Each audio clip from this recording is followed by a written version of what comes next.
talking about? Writer's block.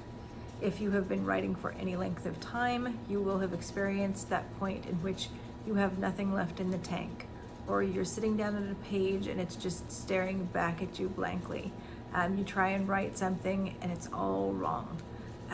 My favorite is Billy Crystal, where the night was hot, the night was wet, the night was, and this is in Throw Mama from the Train, where he's trying to get out of writer's block. That's the first sentence of his book that he's trying to write. And he's trying to write it because at one point in time he was a great author, and then his ex-wife stole his book. So he's trying to work through that. So if you need any inspiration, just imagine that you're Billy Crystal in Throw Mama from the Train, trying to figure out how to get out from writer's block. But today we're going to talk about this. I have 4 different categories where I feel like things that cause writer's block, and then 4 different things to try and tackle that. So we'll start in with number 1. You're tired. That's the first thing that I think actually both long-term and short-term can cause writer's block, is that you're tired. Now it could be something like people who are trying to meditate, and as soon as they sit down to meditate, they're automatically asleep. A lot of times you are in a huge sleep deficit. So if you're trying to do something that's quiet and introspective, and anything that where you're not having music blasting, and even if you have music blasting, your brain is still like, oh, it's so sleepy here, I could just, and then you are not writing.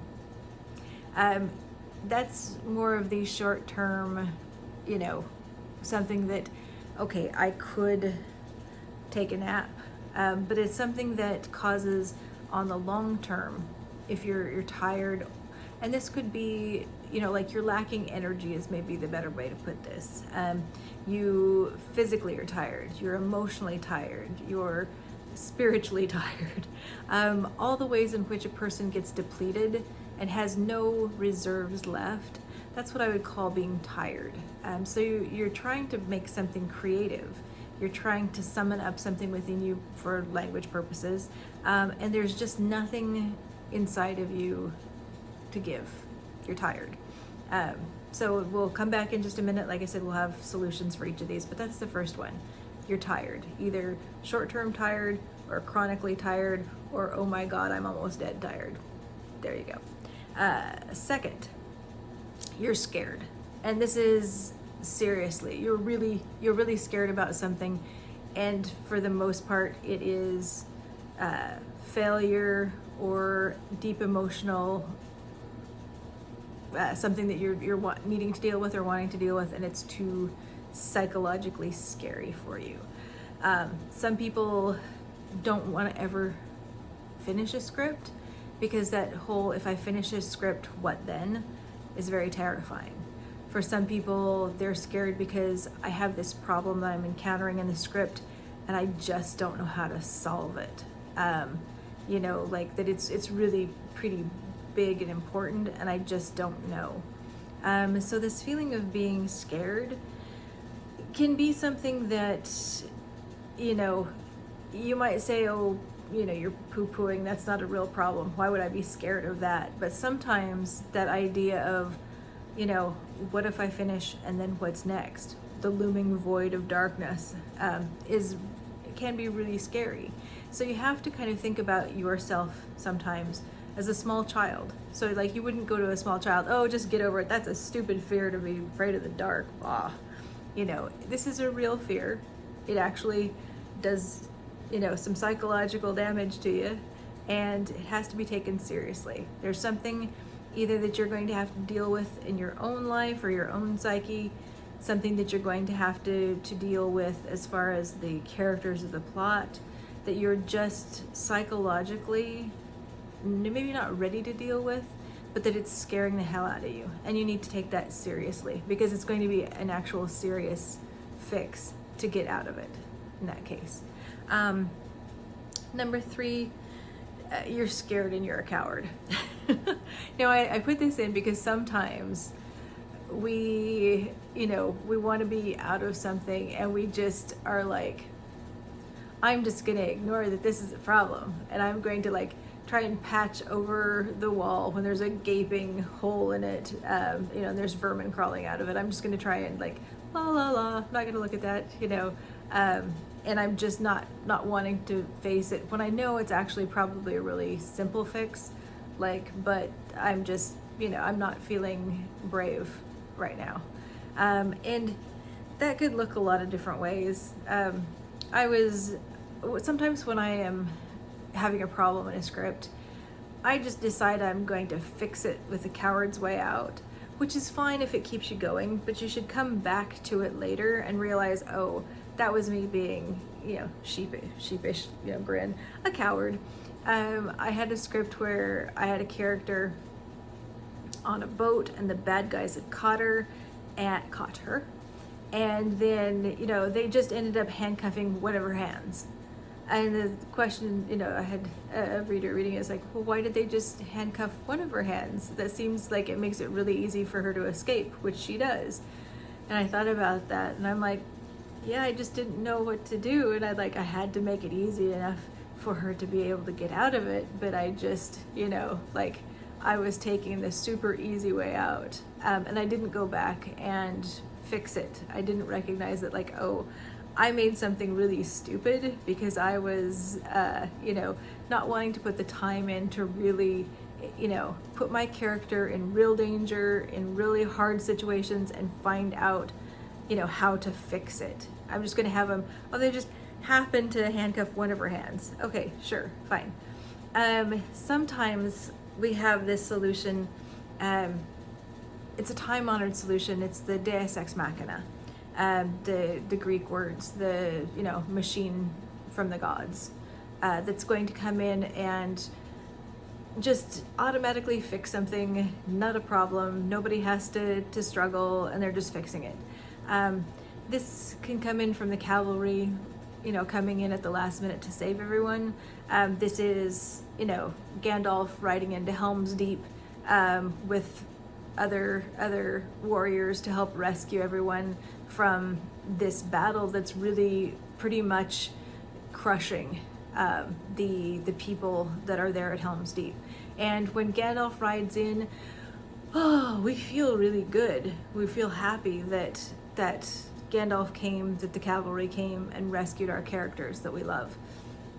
The only problem is, after a little while, if that happens all of the time, people start to not trust you. That they're not trusting you, that you're putting people in real jeopardy, and that you're going to find a way to get them out of it. To use the same film, when we're looking at the orcs attacking the Fellowship on the banks before Frodo and Sam depart on the ship, there's a really good battle there in which the orcs are really hard to fight. There's a, you know, under 10-second fight scene between Aragorn and the head orc that really puts him in jeopardy, that you don't think he's going to pull it out. He's going to end up getting his head chopped off. It's that dire. But in the end, he manages to get out with his, you know, his battle acumen, you know, his as a fighter. He's able to get out of that way by his skill. And so we feel the immense stress of that, and yet we feel like it's realistic that he could defeat the orc because he's that good. And we feel like it's not a trick or, you know, an easy out. You know, he's earned that. It's harder with the Gandalf coming from the Helm's Deep because, you know, it's somebody coming to rescue. The cavalry will rescue you. Cavalry will rescue you. But we have to be careful about those kind of saves. And the same, you know, the Deus Ex Machina coming in to save us from our writer's block. Sometimes we can do that, but we have to come back to it, because you can't give somebody a script where it's like, oh, why didn't you just tie up her other hand? And she wouldn't have gotten out, and then the hero would not have won. It would make logical sense. So that's when we're scared and we're cowardly. Sometimes if we're doing that enough, we get writer's block because we're ashamed. We're like, I know that what I'm trying to do here is not good, and my urge is to just do it anyway to get out of it, but then I notice that I'm doing that through the whole script, and then I'm ashamed, and I don't want to write anymore. It's no fun. It's not fun anymore.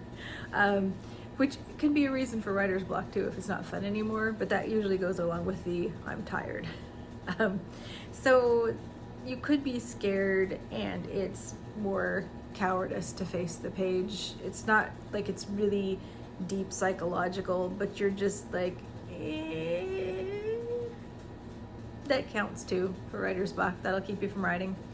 So the last one that I have down is that you're writing the wrong script. Sometimes we write scripts because we have to. We're getting paid for something. We've got to write it. You can still use the solves that I'm going to give you here in a minute, but you're writing the wrong script, and you can feel it that you're just not, your heart's not in it. You sit down at a page, and it's like the worst work that you've ever done. You just feel like you're wasting your life, like seconds are dripping off the clock, and it's just every second that goes by, you're closer to death. That's generally you're writing the wrong script. Now, if you're having to do it, then that's one thing, but if this is the script that you're choosing to write, it's possible that it's not the right script for now, so you might just need to put it down, and you need to do some soul searching and make sure it's not that you're tired or you're scared, but this is just not really where your heart is. And usually I can tell with that is because I'm having this problem with this script, and I don't really feel like, I have something that I need to solve for, or something that I'm scared of. It's just, it doesn't excite me. And then I have this other script over here, and I can totally sit down and write on it. So in some cases, if you just switch over to another script, put this aside for the moment, switch over to the other script, finish that, and then come back to it. You can just start to tell if you're always going to a new script when everything gets hard, then you're cowardly. That's that you're just not, something in you psychologically is saying, I don't want to finish a script because it's going to be scary. But if you switch over to another script that you're more excited about, that you have the passion for, and you finish that, then you can go, okay, it's the script, it's not me. In other words, if you keep doing that as a serial script restarter, then you're afraid of finishing, and you need to deal with that psychologically. Okay, so you're tired, you're scared about actual things, you're scared you're being a ninny, or you're writing the wrong script. So that's usually, I think, covers most of the things. I'm sure there's tons of other things. You can let me know what those are that cause writer's block. And I'll tell you a couple of instances of my own writer's block as we go through the solutions. But that's, I think a lot of things can fall into those categories. I think the you're tired, and we'll get to that, also includes crisis of faith. Like that, and that's a pretty deep one, so we'll talk about that. But then you're tired, that could be part of that one. So what do we do about it? The idea is you're going to be a writer for the rest of your life. You want to be able to write, and you want to be able to put your gaze to the page and not just be staring at a blank page forever, to actually have it be filled with your creativity. The first solution that I suggest to people is take a short break. The thing with a short break is it needs to be specific and definite. It can't be too long, or else you're like, I don't have to write anymore ever. I can not be a writer, and I can walk away from it, which maybe you do want to walk away from being a writer, but let's assume that you don't, that you're in good faith just needing a break because you're tired, and it's more than just, I need to take a nap, or I need to schedule my day where a brief nap becomes part of the flow of your day. Like, you have a brief nap, you get up, you make coffee, and then you have your writing time. Maybe that's part of it. So the break, though, if you're saying, okay, I need a little bit longer, say I'm going to have 2 weeks, I'm going to restart on this date, and then you have to stick to that. You need to say, okay, this is the date. Even if I'm just sitting in front of my computer for a while, I'm going to be there. I'm going to make sure my butt is in a chair and I'm doing it. Or my butt is at a coffee shop and I'm doing it. Or, I'm sitting with a friend who's going to watch me and make me do it. Okay. The second one is to write something different. Sometimes this just means I've been working on a script. I try and just do a short writing on a play, or I try and move over and just take a scene that's unrelated, or I'm going to write a romantic thriller, or I'm going to write The Hardy Boys, or something like that. But just try and write something different, just to get your brain out of whatever clog or quagmire it's in. You can also at that point in time be doing some of your soul searching to make sure that you understand if there's something else going on with yourself or your life that needs to be identified. But sometimes just writing something different, it'll keep you in your time schedule. You'll be still being habitual about it, but you're just going to be looking at something or writing something different that has some different flavor to it.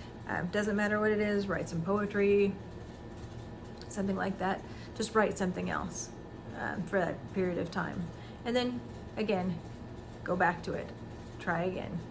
The third thing, kind of unrelated, translate something from a foreign language. Like, even if you don't necessarily speak a foreign language, taking a text of foreign language and going through and looking up in the dictionary what the words mean and how the language is put together. Sometimes just, looking at something that you don't understand and then taking the time to put together what it means, sometimes that will change the gears in your brain a little bit, where you're thinking about language in a different way that will just kind of take you away from this other situation that you've been in, but you're still dealing with language, but it bypasses some of these parts of your brain that are trying to shut down meaning and thought. So you can just be looking at words, playing with words, something with that, and you're doing it with a foreign language, so there's no expectation that you should know the language necessarily, or that you should be processing it in the same way. It's just somehow to interrupt the patterns, but still stay in that linguistic kind of framework for something. All right, 4, and this is probably the biggest one, change your methods. And this is where I'll tell you about one of my bouts of writer's block and how it came to be. So I was fairly new to Los Angeles. I had joined the Alameda Writers Group in Glendale, and I was very excited to be around writers. They had just a meeting monthly, and they had speakers that would come in. So you weren't actually sitting down and doing writers group in the way a lot of people think about it, but you had a larger group of people. You met people that could be your friends, and you had people working the business that would come and do talks about things. And in this instance, there was an agent that was coming in that was going to hear pitches. So people would be able to get up and pitch their projects. Theoretically, there were scripts that already had been written, but some people would pitch things that they hadn't written yet, that they were just wanting to see about it. So pitching is a really interesting, something we will talk about later, how to pitch. But you always want to be able to talk about your scripts, because you want to be able to, have what's called the elevator pitch. You're stuck in an elevator suddenly with an agent or someone, and they want to know what you're writing, and you have this short, hey, this is what my script's about. Or you just have what's called a log line. This is the 2 sentences that tell what the script's about in general. So anyway, here was this agent named Chris Lockhart. Now, he is famous for taking pitches and utterly eviscerating people. Like, he doesn't really, he really enjoys getting up and giving people a hard time about their script and their pitch. So I knew from the beginning that it was going to be maybe a problem. But I was like, okay, I'm ready. If he eviscerates me, I've been through worse before. I've been through grad school. Going through grad school, you get used to all sorts of crazy stuff. And remind me to tell you about writing in grad school, because I have a lot of things that I got a lot of stories, so just remind me. But anyway, so here I was, I'm going to pitch to to Chris Lockhart, and I was super excited. And I had this script, and I was pretty confident that this script was going to be a good one. It was a genre, script, but I thought, it can't hurt, I guess, is what, and now I found out things later, Chris Lockhart likes certain types of scripts, and he also, as an agent, he represents certain people that, he likes scripts that he understands that would be great for his clients. So anyway, I get up, I'm feeling nervous, but I'm gonna pitch, and so I get up and I pitch, and I'd just seen before this him actually go through and do the evisceration sort of thing. So I was like, okay, this could happen. I could be one of the people that's like, gonna be crying as I leave. But I get up and I pitch it, and he nods, and he goes, yeah, I can, that's all right. It's all right. Okay, yeah, I mean, some people, if it's a genre, probably like it. It's okay. All right, thanks. Next. And that was it.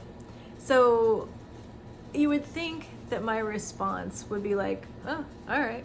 But this threw me into the most miserable writer's block for other things, or to be doing revisions on the script. I can't tell you. I would look at a page in my computer and I was stuck. All I was back in this moment where it's like, there wasn't even anything to push back against in my mind. He hadn't hated it. It was all right, like it might be good somewhere, but just that whole lack of anything. There was nothing there for my mind to push back on, to fight about, to invigorate it. Just, all right. So I didn't write for months. And so finally I'm like, I do believe in this script. I need to be able to go back in and do some rewrites and play with it and be able to make it something that I can be proud of. That's it.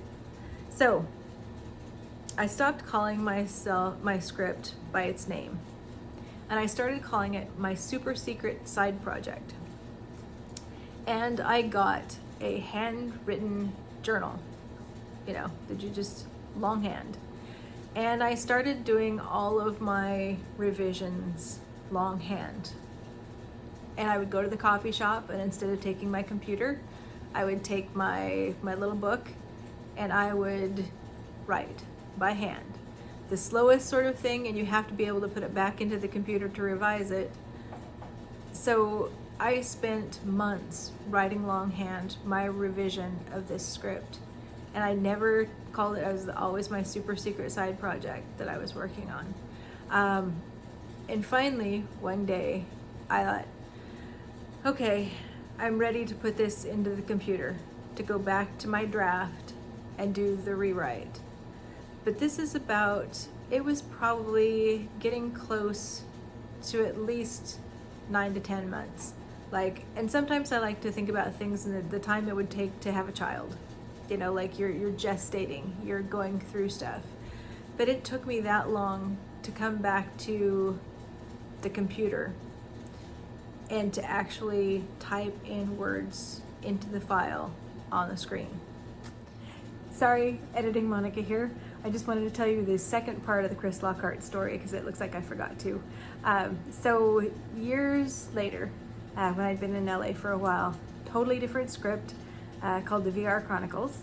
The Writers Guild had a event, and they also had a pitching session with that. And it was going to be judged by 2 people. One of them was Chris Lockhart, and I had signed up for that and got up, gave a great pitch. I was really excited because the 2 gentlemen, Chris and the other gentleman, gave me really good feedback for things that I could actually use to improve my script, which was great.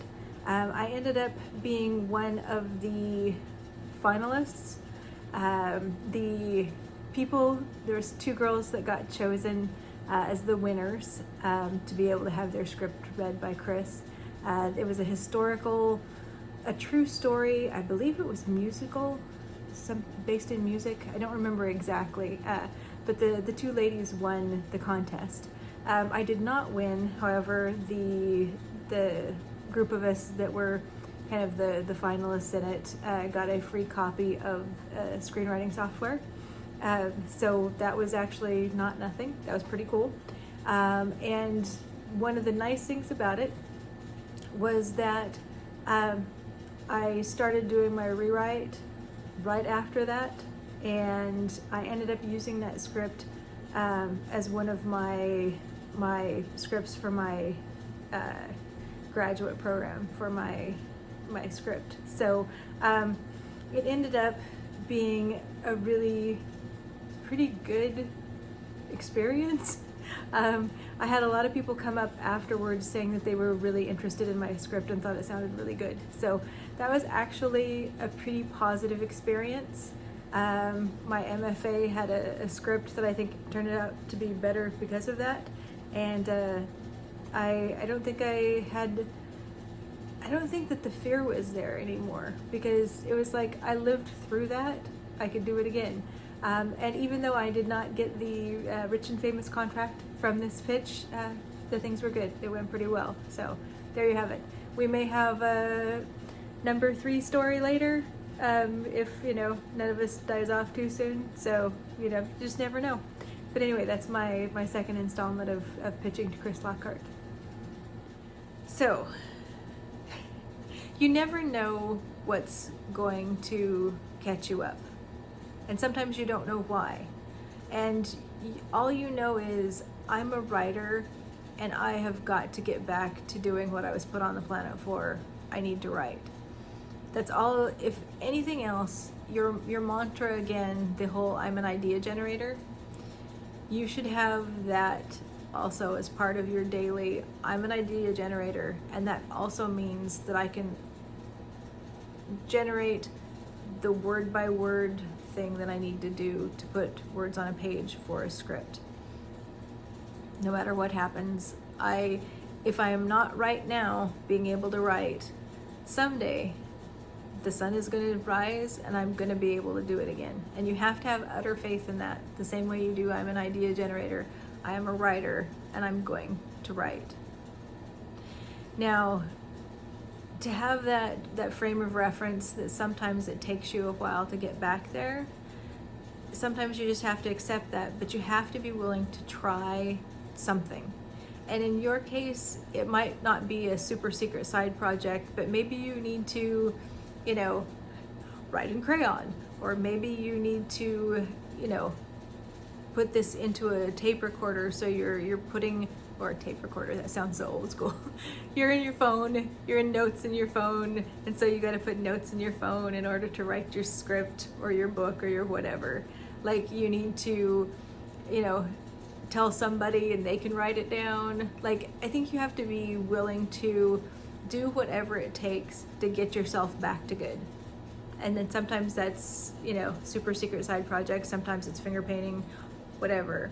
You just have to believe that at some point in time you're going to get there and it's going to be okay. So I will in future, I'm sure, tell you about lots more times in which I fell over and did not do well. I think that's probably more useful for young writers to know that things happen and you don't just write your first script and it's brilliant all the time. Sometimes it's going to take this strange, weird journey in order to get some words on a page. But you do it and you remember that you're a writer, and that's what you're going to do for the rest of your life, and it's going to be okay. So anyway, there's lots more we could talk about, I'm sure, but let's end it here. If you have questions, let me know. And in the meantime, good luck with everything. Do your best. Try whatever you need to get to be able to write, and know that you're going to come out of it okay. All right, we'll talk to you later.